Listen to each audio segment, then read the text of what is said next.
The 1970s weren't just disco and bell-bottoms. They were dark, gritty, uncomfortable. Someday a real rain will come and wash all this scum off the streets. And in horror, they were revolutionary. This was the decade that ripped horror from the shadows and dragged it into our homes, our families, and even our souls. No gimmicks, no filters, just raw, terrifying storytelling. Do sit down, Sergeant. Socks are so much better absorbed with the knees bent. These are some of the 70s horror movies that are actually scary, even today.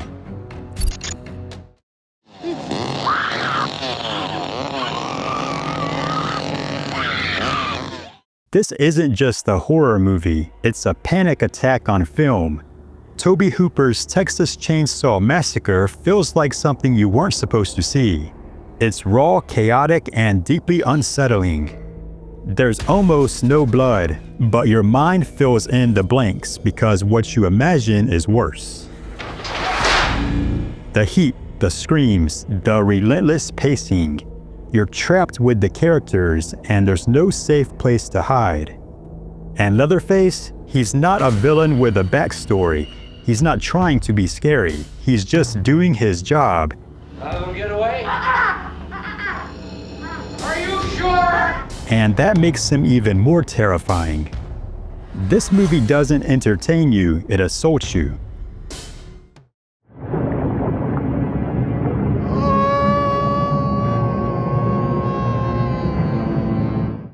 Grief can cloud your vision, and Don't Look Now, it becomes something far more dangerous. After the death of their daughter, a couple escapes to Venice, hoping for peace but finding only shadows. Nicholas Roeg directs this like a dream in decay. Time fractures, images repeat, and beneath every quiet moment, something pulses. You're never sure what's real. The red figure in the distance, the eerie twins, the whispered warnings. Is it all in their heads, or are they walking straight into a trap they can't see? And when the ending comes, swift, brutal, unforgettable, you realize the horror was creeping in all along. Don't Look Now doesn't scream, it haunts.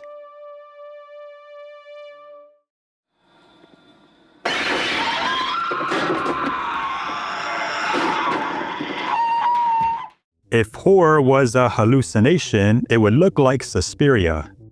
Dario Argento didn't just make a film, he made a ritual. From the moment Susie arrives at the dance academy, nothing feels right. The colors are unnatural, the voices don't match the lips. It's like reality is peeling at the edges. There's a logic to this world, but it's dream logic. You don't question why it's happening, you just submit to it. And that soundtrack by Goblin,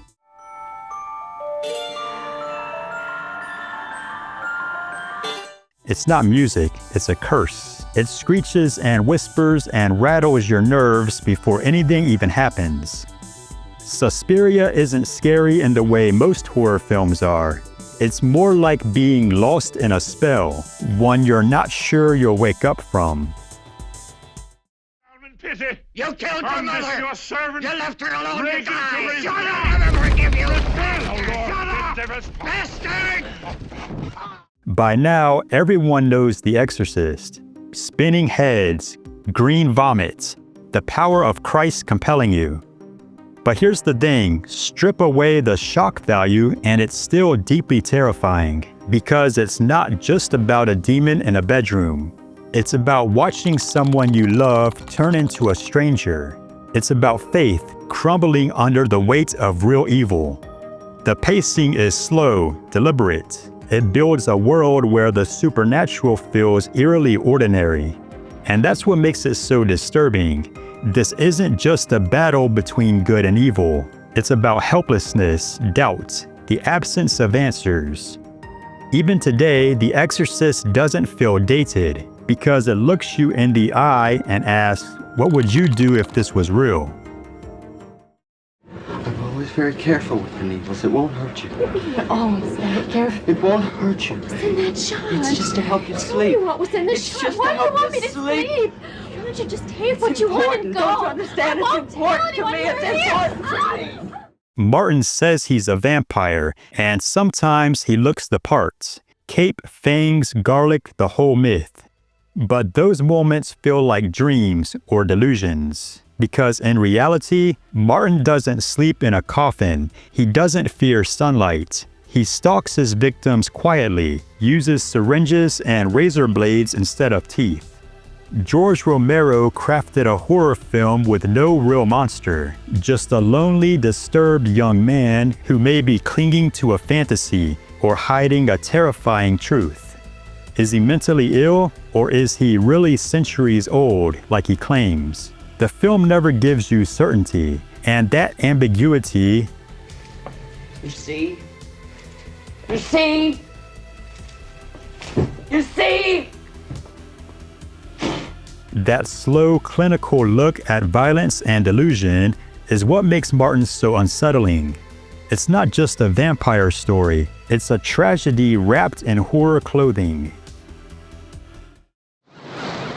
No matter what you do, you can't change the fact that I believe in the life eternal as promised to us by our Lord Jesus Christ. The scariest part of the Wicker Man, nobody thinks they're doing anything wrong. When Sergeant Howie arrives on a remote Scottish island to investigate a missing girl, everything feels polite, too polite. People smile, they sing, they celebrate. But there's something off in every word, every glance, every ritual. This isn't jump scare horror, it's cultural horror. It's what happens when your values don't just clash with another world, they're swallowed by it. And as Howie digs deeper, the truth doesn't rise up and attack him, it waits. Because on this island, he's the outsider. You, uniquely, were the one we need. And they already know how the story ends. By the time the final scene arrives, slow, surreal, and horrifying, it's not a twist, it's inevitability. And that's what makes it so terrifying.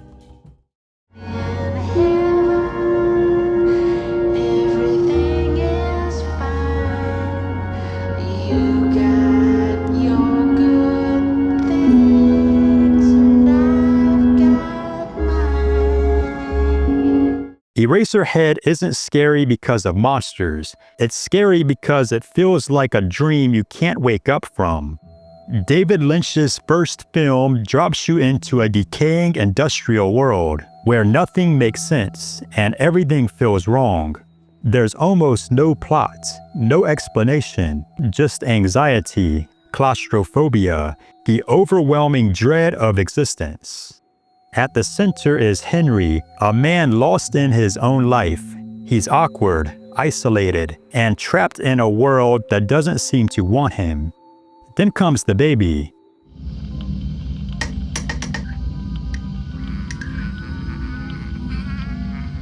It's one of the most grotesque, uncomfortable creations in horror history. But Lynch never tells you what it means. Is it about fatherhood, fear of commitment, mental collapse? The answer isn't the point, the feeling is. And by the end, you don't walk away from Eraserhead scared, you walk away shaken.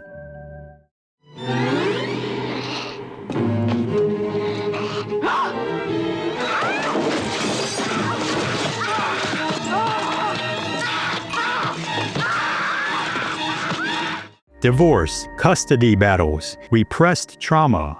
In The Brood, these aren't just emotional scars, they're flesh and blood.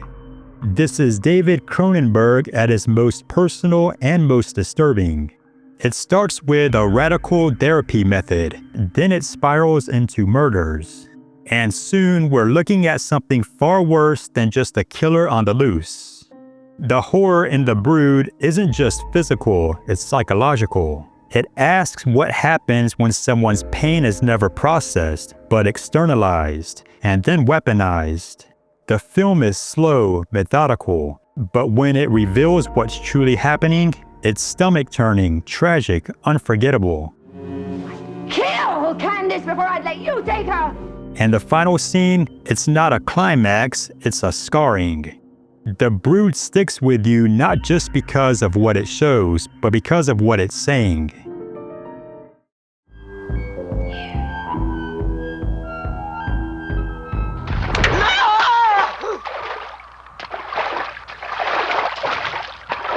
This one doesn't get talked about nearly enough, but Let's Scare Jessica to Death might be one of the eeriest films of the decade. It doesn't come at you with gore or monsters.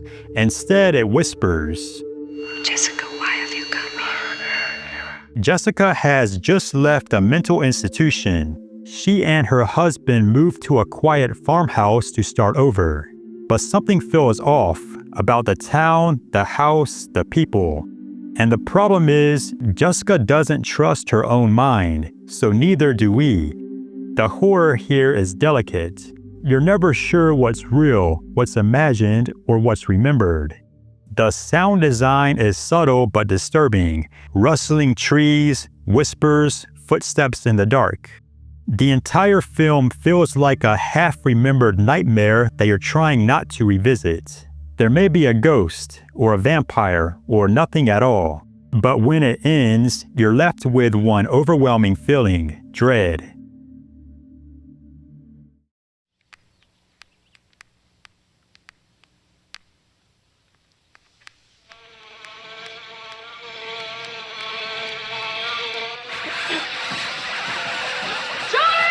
Some horror movies make perfect sense. Phantasm isn't one of them. And that's exactly why it works. It plays like a fever dream where logic slips away and everything feels just a little off. A boy discovers something strange at the local mortuary. Caskets are vanishing. Dwarfed, hooded creatures are running through graveyards. And then there's the tall man. He doesn't talk much. He doesn't need to. He walks through this world like death itself. Silent, slow, and unstoppable. And then there's the spear, the silver ball that floats down hallways, drills into your skull, and drains you dry. But beyond the gore and weirdness, Phantasm hits something deeper. It's about death, grief, losing people, and not understanding why. The rules never make sense, because real nightmares never do.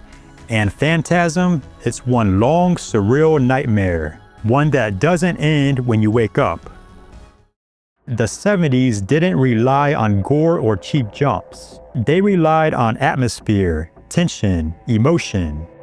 These films tapped into real fears, loss, isolation, identity, belief, and they still have the power to disturb today.